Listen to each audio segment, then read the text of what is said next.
नमस्कार बच्चों, आज हम कक्षा 7वीं में विषय हिंदी के अंतर्गत पाठ 6 रक्त और हमारा शरीर के बारे में पढ़ने जा रहे हैं।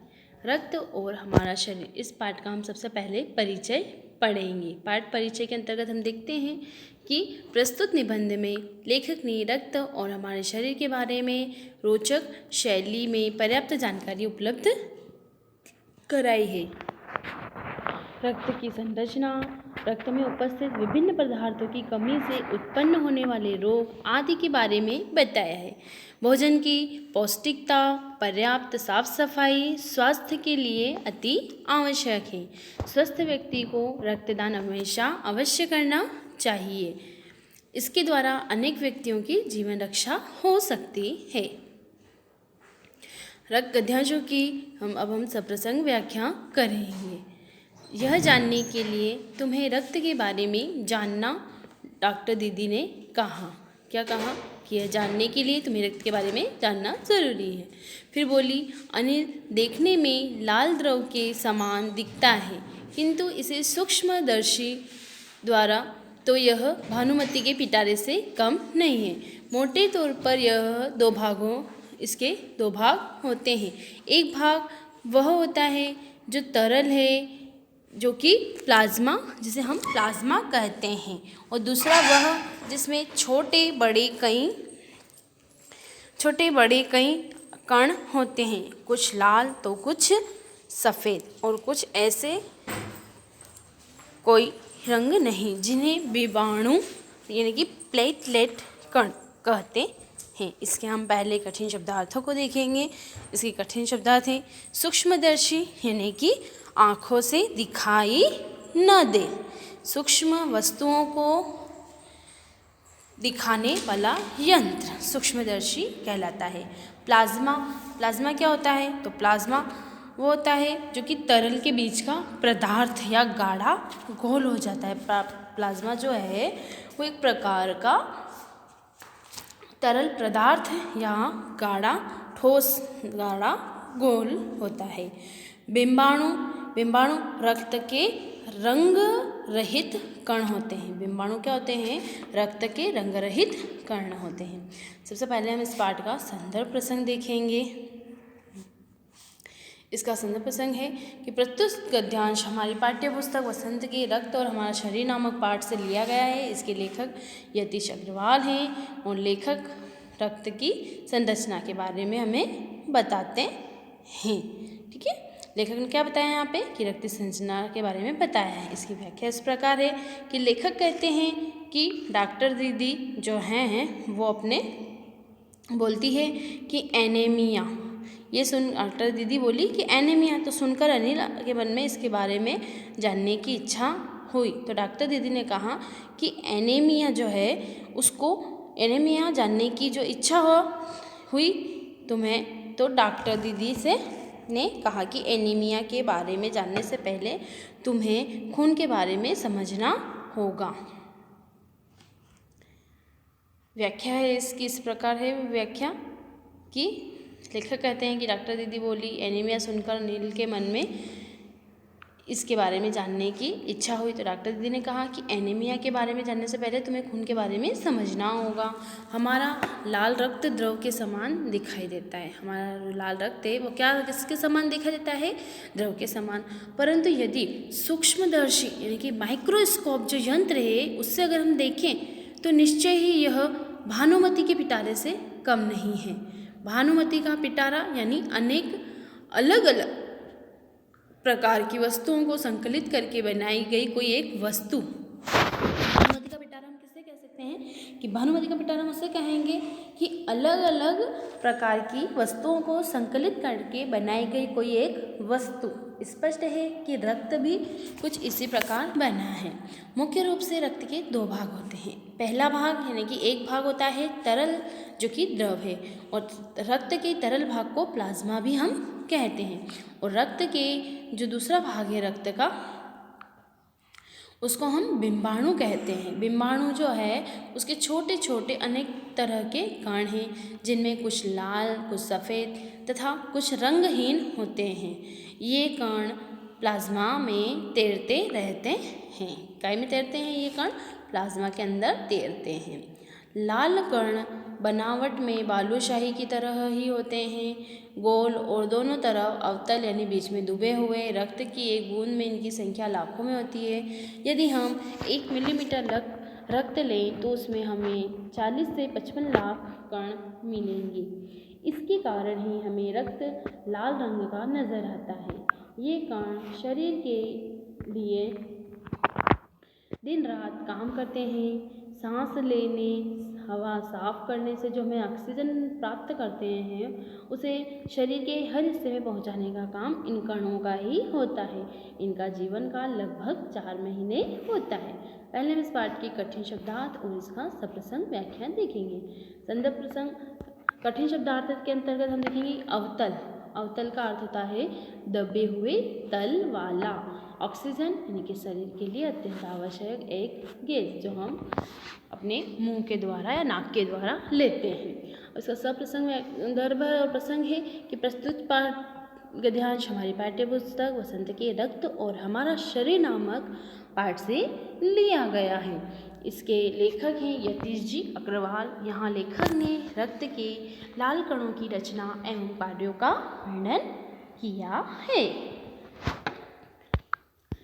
लेखक कहते हैं कि अनिल को स्लाइड पर लाल रक्त कण देखकर आश्चर्य हुआ। डॉक्टर दीदी ने बताया कि रक्त के लाल कणों की रचना बालूशाही नामक मिठाई की तरह होती है, अर्थात गोल और दोनों अवतल दबे हुए, बीच में दबे हुए। रक्त की एक बूंद में लाल कणों की संख्या लाखों में होती है। 1 मिलीमीटर रक्त में 40 से 55 लाख कण विद्यमान होते हैं। यानी कि अगर हम एक बूंद रक्त की यानी कि खून की जब हम एक बूंद भी लेंगे तो उसमें 1 मिलीमीटर अगर हम लेते हैं तो उसमें एक बूंद नहीं 1 मिलीमीटर अगर हम ले लेते हैं खून अपना तो उसमें 55 लाख कितने 40 से 55 लाख कण उसमें विद्यमान होते हैं। और इन कणों के कारण हमें रक्त लाल दिखाई देता है। रक्त में विद्यमान ये कण हमारे शरीर के लिए दिन रात यानी हर समय काम करते रहते हैं। वायुमंडल में रहने वाली प्राणवायु ऑक्सीजन कहलाती है। बिना ऑक्सीजन के जीवधारी जीवित नहीं रह सकता। हम भी अगर बिना ऑक्सीजन के हम जीवित रह ही नहीं सकते हैं, क्योंकि जब तक हमें ऑक्सीजन नहीं मिलेगी हम जीवित नहीं रह पाएंगे। इस ऑक्सीजन को शरीर के हर भाग में पहुंचाने का काम यही रक्त कण करते हैं।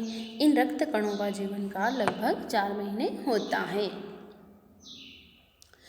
सफ़ेद कण वास्तव में हमारे शरीर के वीर सिपाही हैं।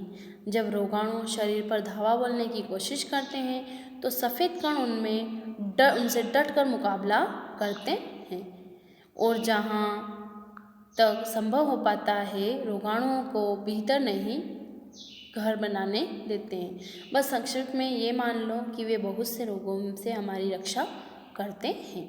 और विषाणुओं का काम है चोट लगने पर रक्त जमाव क्रिया में मदद करना। यदि अगर हमें विषाणुओं का काम क्या होता है कि अगर हमें चोट लग गई है तो वहाँ पे जो रक्त जमा हो जाता है उस क्रिया में वो मदद करता है। रक्त के तरल भाग यानी कि प्लाज्मा में एक विशेष किस्म की प्रोटीन होती है। रक्त के जो तरल भाग क्या है प्लाज्मा, तो उसमें क्या होती है एक विशेष किस्म की प्रोटीन होती है जो रक्त वाहिका की कटी फटी दीवार में मकड़ी के जाले के समान एक जाला बुन देती है। विषाणु इस जाले से चिपक जाते हैं और इस तरह दीवार में आई दरार भर जाती है जिससे रक्त बाहर निकलना बंद हो जाता है। अब हम इसके शब्दार्थ और संदर्भ प्रसंग को देखेंगे। इसके कठिन शब्दार्थ हैं कि रोगाणु का अर्थ होता है रोग फैलाने वाले कीटाणु। विषाणु यानी कि रक्त के रंगहीन कण और रक्तवाहिका रक्त ले जाने वाली। इसका संदर्भ प्रसंग है कि प्रस्तुत गद्यांश हमारी पाठ्य पुस्तक वसंत में संकलित पाठ रक्त और हमारा शरीर से उद्धृत है। इस पाठ के लेखक यतीश अग्रवाल हैं। लेखक यहाँ सफ़ेद रक्त कणों के कार्यों की जानकारी दे रहा है। इसकी व्याख्या इस प्रकार है कि डॉक्टर दीदी ने बताया कि हमारे सफ़ेद कण जो हैं हमारे वीर सिपाही की तरह होते हैं। ये बाहर से आने वाले रोगाणुओं से शरीर की रक्षा करते हैं और रोगाणुओं को शरीर में प्रवेश करते ही यह लड़कर उनको समाप्त कर देते हैं। इस प्रकार ये सफ़ेद रक्त कण शरीर का अनेक रोगों से बचाव करते हैं। सफ़ेद कणों के कार्यों के बारे में बताने के बाद डॉक्टर दीदी ने बिंबाणु यानी कि प्लेटलेट के कार्यों की जानकारी देते हुए बताया कि घाव होने या चोट लगने पर बहते हुए रक्त को रोकने में इनकी महत्वपूर्ण भूमिका होती है। रक्त के तरल भाग में एक प्रोटीन पाई जाती है जिसे हम क्या कहते हैं, प्लाज्मा। यह प्रोटीन जो प्लाज्मा है यहाँ पर जहाँ पर चोट लगी है वहाँ पर क्या करता है, वो कटी फटी रक्तवाहिकाओं पर मकड़ी जैसा, किसके जैसा, मकड़ी जैसा वो जाला बना देती है और बिंबाणु बहते हुए प्लाज्मा द्वारा बनाए गए जाले में फंस जाते हैं और इस प्रकार से वह रक्त बहना बंद हो जाता है। इस प्रकार ये पाठ पूरा हुआ। अब हम इस पाठ के प्रश्नोत्तरों को देखेंगे। पहला प्रश्न है हमारा कि रक्त के बहाव को रोकने के लिए क्या करना चाहिए। तो रक्त के बहाव को रोकने के लिए चोट के स्थान पर एक साफ कपड़ा कसकर बांध देना चाहिए। दबाव पड़ने से रक्त का बहना बंद हो जाता है या फिर कम हो जाता है। दूसरा प्रश्न है हमारा कि खून को भानुमति का पिटारा क्यों कहा जाता है। तो भानुमति का पिटारा एक लोकोक्ति है, मुहावरे या कहावत होती है ना, कहावत, पुराने ज़माने में कहावतें कहा करते थे लोग। तो ये एक लोकोक्ति है जिसका अर्थ है किसी वस्तु में अनेक विचित्र वस्तुओं का छिपा होना। रक्त भी ऊपर से तो एक लाल रंग का द्रव दिखाई देता है, लेकिन सूक्ष्म दृष्टि से देखे जाने पर उसमें अनेक विचित्र वस्तुएं दिखाई पड़ती है। इसलिए रक्त को हम क्या कहते हैं, भानुमति का पिटारा कहा गया है। अगला प्रश्न है हमारा, एनीमिया से बचने के लिए हमें क्या करना चाहिए या हमें क्या क्या खाना चाहिए एनीमिया से बचने के लिए। तो एनीमिया से बचने के लिए हमें संतुलित भोजन जैसे हरी सब्जियां, फल, दूध, अंडा, गोश्त आदि अपने आहार में लेना चाहिए। भोजन बनाने में भी पूरी साफ सफाई बरतनी चाहिए। शौच के लिए खुले में बाहर न जाएं तथा नंगे पैर नहीं घूमना चाहिए। ये सब कारण हैं।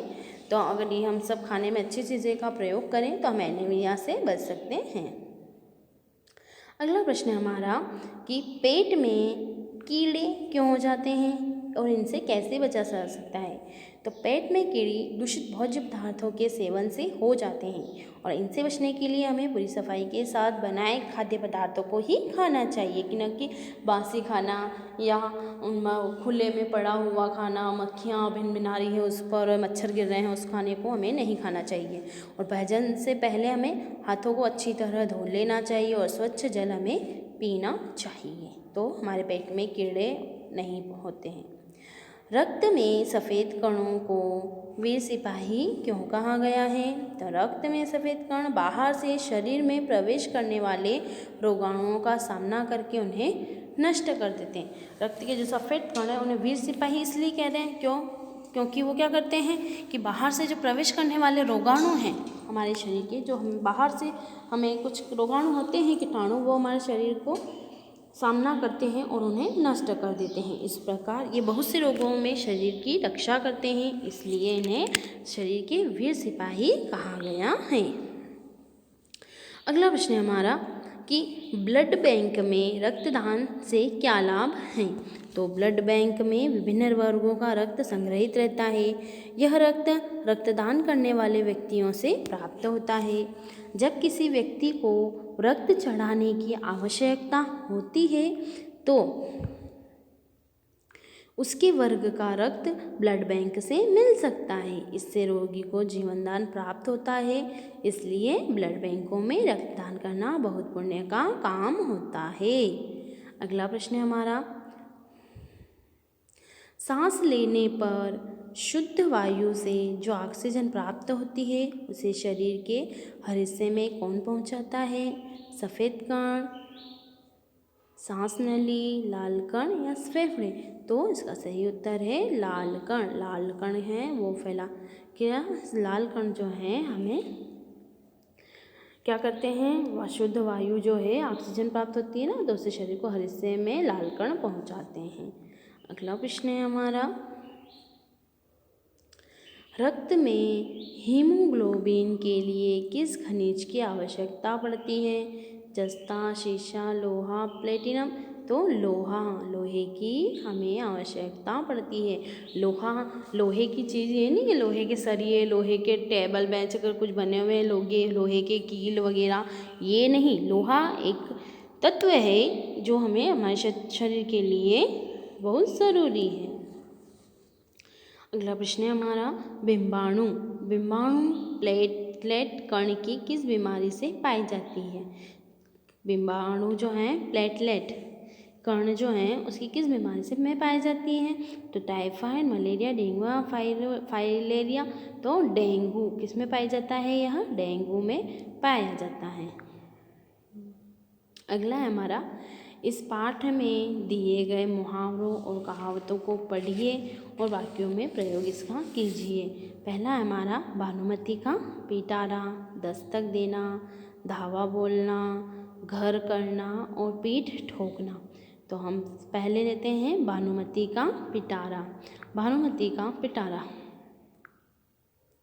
विचित्र वस्तुओं का संग्रह। भानुमति का पिटारा, इसका क्या होता है अर्थ, कि विचित्र वस्तुओं का संग्रह, कि तुम्हारा कमरा क्या है, भानुमति का पिटारा है, जिधर देखो विचित्र वस्तुएं नजर आ जाती है। एक लोकोक्ति है, मुहावरा है, ये कहावत है, तो इसके बारे में बताया गया है। अगला है हमारा दूसरा, दस्तक देना, यानी कि दरवाज़ा खटखटाना। इसका अर्थ क्या होता है, दस्तक देने का अर्थ होता है दरवाज़ा खटखटाना, यानी कि अपने आने की सूचना को देना। कोई आ रहा है तो हम उसके घर पे हम जाके पहले क्या करते हैं, अगर उसका दरवाज़ा लगा होता है हम दरवाजे को खटखट करते हैं ना, खटखटाते हैं, तो उसका अर्थ होता है कि दरवाजे को खटखटाना, यानी कि आने की सूचना देना। तो पौष्टिक आहार न लेने पर कोई ना कोई बीमारी दस्तक देती रहती है। अगर हम हमारे शरीर को प्रोटीन युक्त भोजन नहीं देंगे तो हमें बीमार होगा, तो बीमारियां क्या हैं, हमारे शरीर पर दस्तक देती रहती हैं। अगला है हमारा, धावा बोलना। क्या है, धावा बोलना, यानी कि आक्रमण कर देना, है ना। धावा बोलने का अर्थ क्या होता है, आक्रमण, किसी के ऊपर आक्रमण कर देना। तो कल रात राधानगर कॉलोनी पर डाकुओं ने धावा बोल दिया, यानी कि कल रात को राधानगर जो कॉलोनी है तो उस पर क्या किया, डाकुओं ने धावा बोल दिया, यानी कि आक्रमण कर दिया। घर करना, यानी कि आवाज़ बना लेना, यानी कि आवाज़ बना लेना, यानी कि घर करना, यानी कि आवाज़, कहीं पे भी जैसे मकड़ियाँ होती है तो वो अपना घर बना ही लेती है ना, जाले बना बना करके, उस प्रकार से वो अपना आवाज़ यानी कि घर बना लेती है। तो कमजोरी होने पर शरीर में अनेक रोग घर कर लेते हैं, है ना। अगर हमारे शरीर में कमजोरी आ गई है तो अनेक प्रकार की बीमारियाँ हमें और लग सकती हैं, तो सब क्या है, रोगियों का घर बन जाता है हमारा शरीर, है ना। तो रोगी अपने क्या होता है कि कमजोरी होने पर शरीर में अनेक रोग घर कर लेते हैं। अगला है हमारा, पीठ ठोकना।